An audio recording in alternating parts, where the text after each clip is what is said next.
அப்போஸ்தலருடைய நடபடிகள் அதிகாரம் 12. அக்காலத்திலே ஏரோது ராஜா சபையிலே சிலரை துன்பப்படுத்த தொடங்கி யோவானுடைய சகோதரனாகிய யாக்கோபை பட்டயத்தினாலே கொலை செய்தான். அது யூதருக்கு பிரியமாயிருக்கிறதென்று அவன் கண்டு பேதுருவையும் பிடிக்க தொடர்ந்தான். அப்பொழுது புளிப்பில்லாத அப்ப பண்டிகை நாட்களாயிருந்தது. அவனை பிடித்து சிறைச்சாலையிலே வைத்து பஸ்கா பண்டிகைக்கு பின்பு ஜனங்களுக்கு முன்பாக அவனை வெளியே கொண்டு வரலாம் என்று எண்ணி அவனை காக்கும்படி வகுப்புக்கு 4 போர் சேவகராக ஏற்படுத்திய 4 வகுப்புகளின் வசமாக ஒப்புவித்தான்.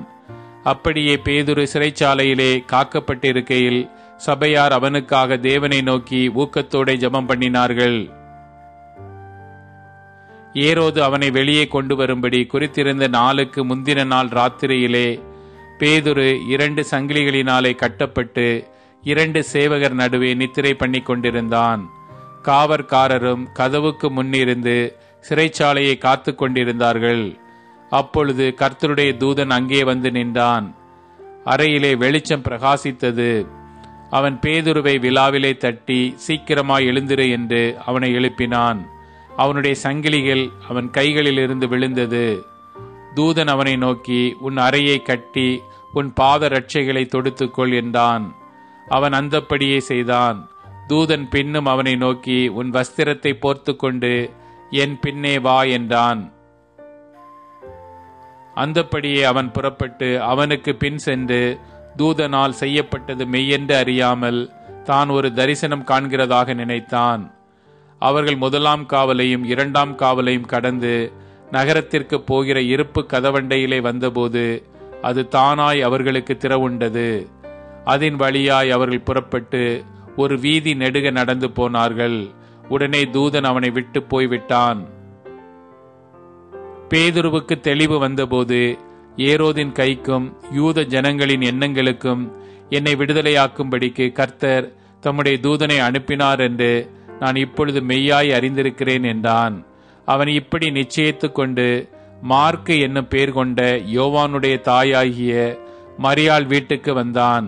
அங்கே அநேகர் கூடி ஜெபம் பண்ணி கொண்டிருந்தார்கள். பேதுரு வாசற்கதவை தட்டின போது ரோதை என்னும் பேர் கொண்ட ஒரு பெண் ஒற்று கேட்க வந்தாள். அவள் பேதுருவின் சத்தத்தை அறிந்து சந்தோஷத்தினால் கதவை திறவாமல் உள்ளேயோடி பேதுரு வாசலுக்கு முன்னே நிற்கிறார் என்று அறிவித்தாள். அவர்கள், நீ பிதற்றுகிறாய் என்றார்கள். அவளோ அவர்தான் என்று உறுதியாய் சாதித்தாள். அப்பொழுது அவர்கள், அவருடைய தூதனாய் இருக்கலாம் என்றார்கள். பேதுரு பின்னும் தட்டி கொண்டிருந்தான். அவர்கள் திறந்தபோது அவனை கண்டு பிரமித்தார்கள்.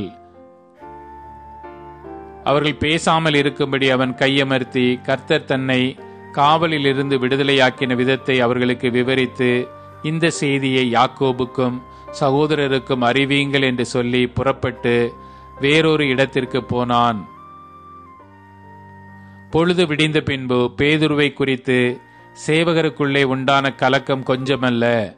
ஏரோது அவனை தேடி காணாமற் போன போது காவற்காரரை விசாரணை செய்து அவர்களை கொலை செய்யும்படி கட்டளையிட்டு பின்பு யூதேயா தேசத்தை விட்டு செசரியா பட்டணத்துக்கு போய் அங்கே வாசம் பண்ணினான்.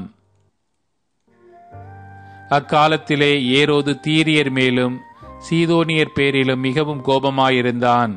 தங்கள் தேசம் ராஜாவின் தேசத்தினால் போஷிக்கப்பட்டபடியினால் அவர்கள் ஒருமனப்பட்டு அவனிடத்தில் வந்து ராஜாவின் வீட்டு விசாரணைக்காரனாகிய பிலாத்துவை தங்கள் வசமாக்கி சமாதானம் கேட்டுக்கொண்டார்கள். குறித்த நாளிலே ஏரோது ராஜவஸ்திரம் தரித்து கொண்டு சிங்காசனத்தில் மேல் உட்கார்ந்து அவர்களுக்கு பிரசங்கம் பண்ணினான். அப்பொழுது ஜனங்கள், இது மனுஷ சத்தம் அல்ல, இது தேவ சத்தம் என்று ஆர்ப்பரித்தார்கள். அவன் தேவனுக்கு மகிமையை செலுத்தாதபடியினால் உடனே கர்த்தருடைய தூதன் அவனை அடித்தான். அவன் புழு புழுத்து இறந்தான். தேவ வசனம் வளர்ந்து பெருகிற்று. பர்னபாவும் சவுலும் தர்ம ஊழியத்தை நிறைவேற்றின பின்பு மார்க்கு என்னும் மறு பேர் கொண்ட யோவானை கூட்டிக் கொண்டு எருசலேமை விட்டு திரும்பி வந்தார்கள்.